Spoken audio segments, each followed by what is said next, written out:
அதுக்கப்புறம் ஆயில் போட்டாச்சு, கருவேப்பிலை, கடுகு, ரெட் சில்லி தான் என்கிட்ட இருக்குது, அதனால் அது போட்டாச்சு. இது வந்ததுக்கப்புறம் ஆனியன் போட போகிறோம். ஆனியனும் போட்டாச்சு. கொஞ்சம் நேரம் இதுக்கு டைம் கொடுப்போம். இடையில வீடியோ பாஸ் பண்ணி தான் இருக்கும், கொஞ்சம் அட்ஜஸ்ட் பண்ணிப்போம்.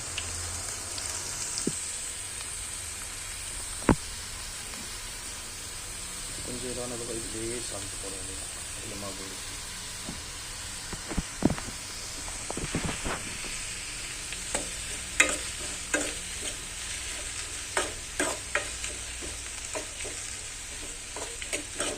லீவுனால இந்த மிட் டைமில்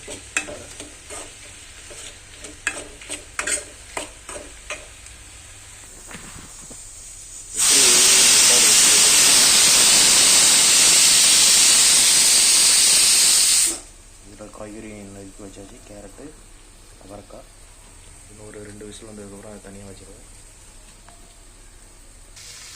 சூப்பரான வெஜிடபிளாக போட்டாச்சு. புடலங்காய், அவரைக்காய், கேரட், வெங்காயம், தக்காளி வந்து இதிலேயே போட்டாச்சு. இது நல்லா பாயில் ஆனதுக்கப்புறம் அடுத்த விஷயத்தை பண்ணது தான். மசாலா கொஞ்சம் ஒரு 15 நிமிஷம், ஒரு 5 நிமிஷம் கழிச்சு மசாலா வச்சுட்டு அதுக்கப்புறம் அதை ட்ரான்ஸ்ஃபர் பண்ணிட வேண்டியது தான்.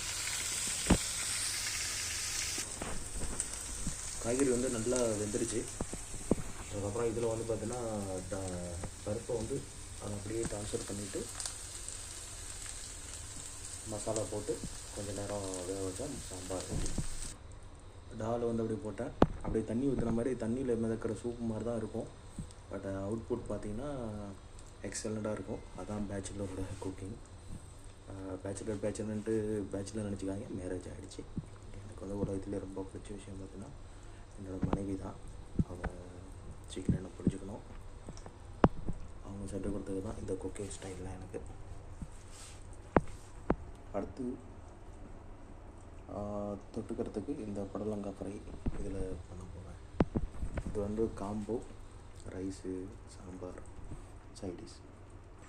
மற்ற இதில் வந்து பார்த்துட்டிங்கன்னா கொத்தமல்லி பவுடரும் ஜீரா பவுடரும். இதில் வந்து பார்த்திங்கன்னா காஷ்மீரி சில்லியும் சாம்பார் பொடியும். மஞ்சள் தூள் ஆல்ரெடி இதில் போட்டதுனால பொடுத்தனால.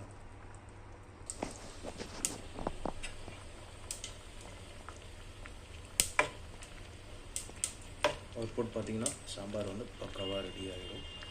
அதுக்கப்புறம் கொத்தமல்லி மேலே போட்ட வேண்டியதான். இந்த பக்கம் இது கடுகு போட்டாச்சு.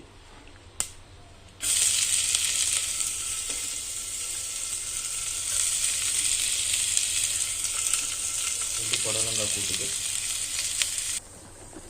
அவ்வளோதாங்க, சாம்பார் ரெடியாக கொடுத்து பக்காவாக. நான் சொன்ன அவுட்புட் மட்டும் பாருங்கள். இது தேங்க்ஸ் ஃபார் வாட்சிங். சப்ஸ்கிரைப் பண்ணுங்கள்.